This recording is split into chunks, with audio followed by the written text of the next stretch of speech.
Railway with Shyam YouTube channel पर आप सभी लोगों का स्वागत है। आशा करता हूं आप सभी लोग अच्छे होंगे, स्वस्थ होंगे। घर पर रह कर के आप अपने एग्जाम की मन लगा कर के तैयारी कर रहे होंगे। आज के इस वीडियो में आरआरबी एनटीपीसी में पूछे जाने वाले जीके जीएस के अति महत्वपूर्ण 40 प्रश्नों का एक और प्रैक्टिस सेट लेकर के आ चुका हूँ, जो आपके एग्जाम के लिए सबसे ज़्यादा महत्वपूर्ण है। तो आज के इस प्रैक्टिस सेट को आपको शुरू से लेकर के एंड तक फुल वॉच करते रहना है।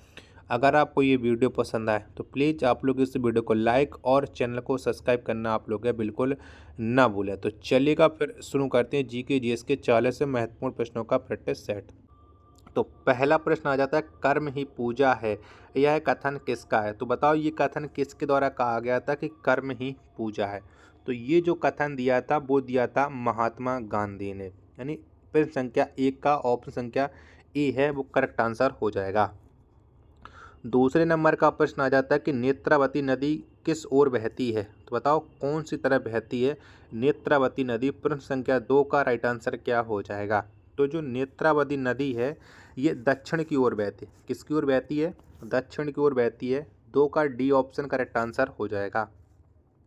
प्रश्न संख्या 3 आ जाता है कि नंदी हिल्स किस शहर के पास बसा है? तो बताओ कहाँ पर बसा हुआ है ये नंदी हिल्स? प्रश्न संख्या 3 का राइट आंसर क्या हो जाएगा? तो ये मैसूर के पास स्थित है नंदी हिल्स। 3 का ए ऑप्शन राइट आंसर हो जाएगा।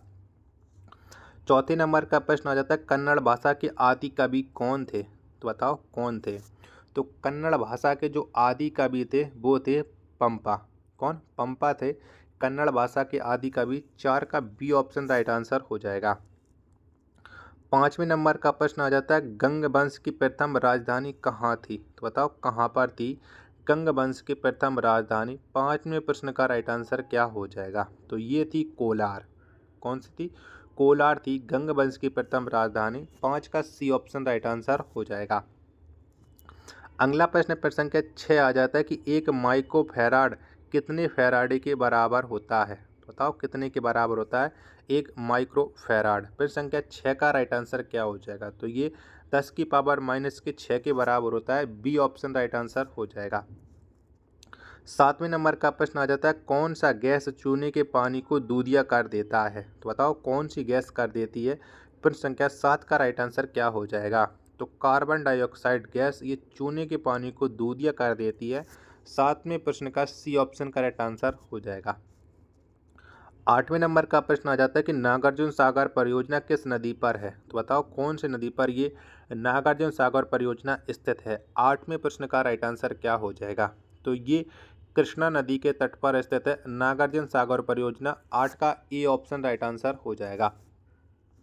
9वें नंबर का प्रश्न आ जाता है कि राष्ट्रीय रासायनिक प्रयोगशाला कहाँ पर स्थित है? तो बताओ कहाँ पर है राष्ट्रीय रासायनिक प्रयोगशाला? 9वें प्रश्न का राइट आंसर क्या हो जाएगा? तो ये पूना में है राष्ट्रीय रासायनिक प्रयोगशाला। 9 का डी ऑप्शन करेक्ट आंसर हो जाएगा।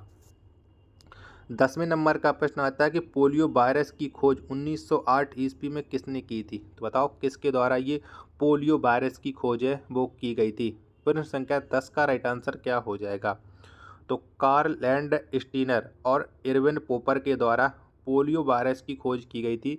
10वें प्रश्न का राइट आंसर हो जाएगा ए और बी दोनों राइट आंसर, ऑप्शन संख्या सी। 11वें प्रश्न नंबर का प्रश्न आ जाता है कि अरब सागर की रानी किसे कहा जाता है? तो बताओ किसको कहते हैं अरब सागर की रानी? 11वें प्रश्न का राइट आंसर क्या हो जाएगा? तो कोची नगर को अरब सागर की रानी कहा जाता है। 11 का ए ऑप्शन राइट आंसर हो जाएगा। अगर आपको ये वीडियो पसंद आ रही होगी तो प्लीज़ आप लोग इस वीडियो को लाइक और चैनल को सब्सक्राइब करना बिल्कुल ना भूलें। चैनल को जरूर सब्सक्राइब कर लीजिएगा क्योंकि लगातार मैं आपके लिए एनटीपीसी स्पेशल प्रैक्टिस सेट करा रहा हूँ। 12वें नंबर का प्रश्न आ जाता है, अंतर्राष्ट्रीय गांधी शांति पुरस्कार के तहत कितनी राशि पुरस्कार स्वरूप दी जाती है? तो बताओ कितनी राशि मिलती है अंतर्राष्ट्रीय गांधी शांति पुरस्कार के रूप में? 12वें प्रश्न का राइट आंसर क्या होगा?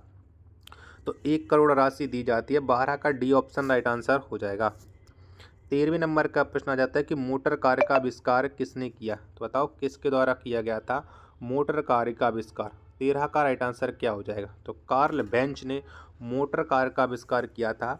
ऑप्शन संख्या बी एकदम राइट आंसर हो जाएगा।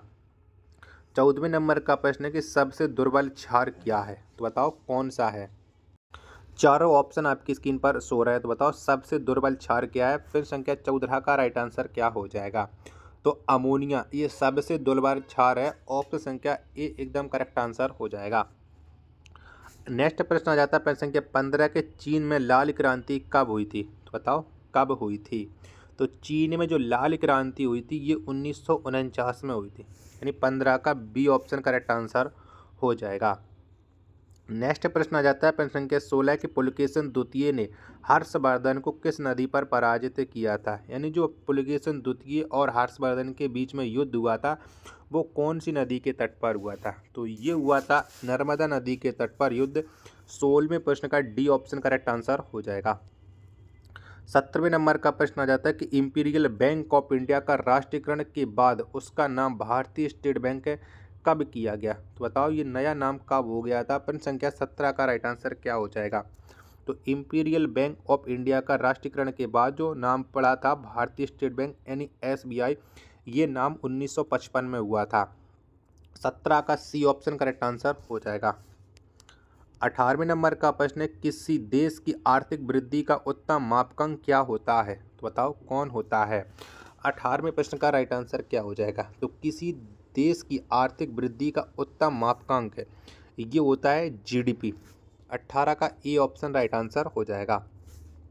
नेक्स्ट प्रश्न आ जाता है प्रश्न संख्या 19 है कि विश्व का सबसे पुराना खाद्यान्न कौन है, तो बताओ कौन सा है विश्व का सबसे पुराना। तो विश्व का जो सबसे पुराना खाद्यान्न है ये है जौ।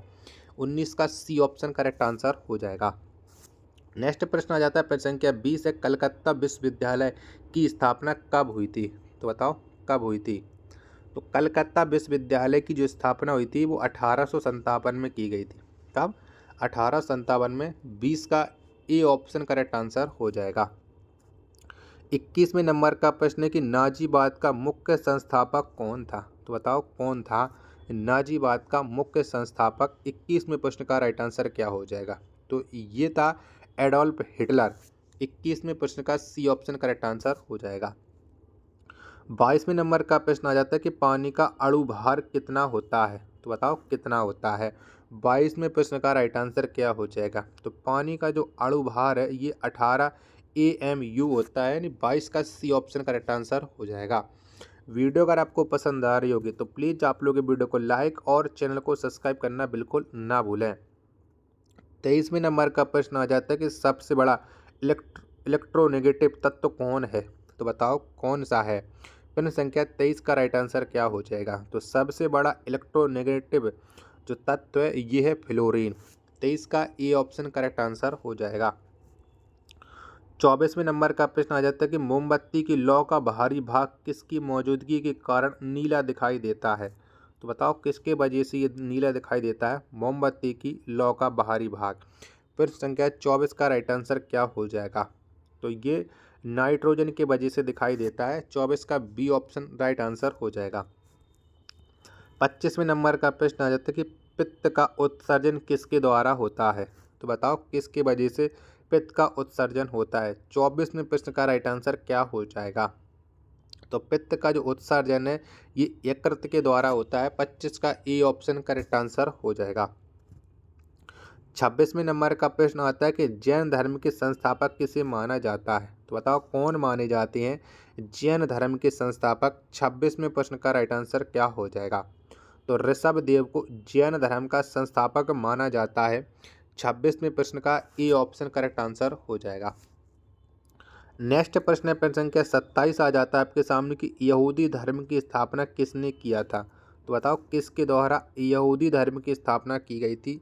27वें प्रश्न का राइट आंसर क्या हो जाएगा। तो मूसा ने यहूदी धर्म की स्थापना की थी। 27 का डी ऑप्शन राइट आंसर हो जाएगा। 28वें नंबर का प्रश्न कि संपूर्ण क्रांति का नारा किसने दिया था, तो बताओ किसके द्वारा संपूर्ण क्रांति का नारा है वो दिया गया था। चारों ऑप्शन आपकी स्क्रीन पर है सो रहे हैं। 28वें प्रश्न का राइट आंसर क्या हो जाएगा। तो संपूर्ण क्रांति का जो नारा दिया था वो जयप्रकाश नारायण ने दिया था। 28 का बी ऑप्शन करेक्ट आंसर हो जाएगा। 29वें नंबर का प्रश्न आता है कि जो गरसोप्पा झरना किस राज्य में स्थित है, तो बताओ कौन से राज्य में पड़ता है ये जो गरसोप्पा झरना 29 में प्रश्न का राइट आंसर क्या हो जाएगा? तो ये कर्नाटक में स्थित है। 29 का डी ऑप्शन राइट आंसर हो जाएगा। प्रश्न संख्या 30 आता है कि एफिल टावर कहाँ पर स्थित है? तो बताओ कहाँ पर है एफिल टावर? 30 में प्रश्न का राइट आंसर क्या हो जाएगा? तो एफिल टावर ये फ्रांस में स्थित है। 30 का ए ऑप्शन करेक्ट आंसर हो जाएगा। 31वें नंबर का प्रश्न आता है कि मलेशिया का राष्ट्रीय खेल क्या है?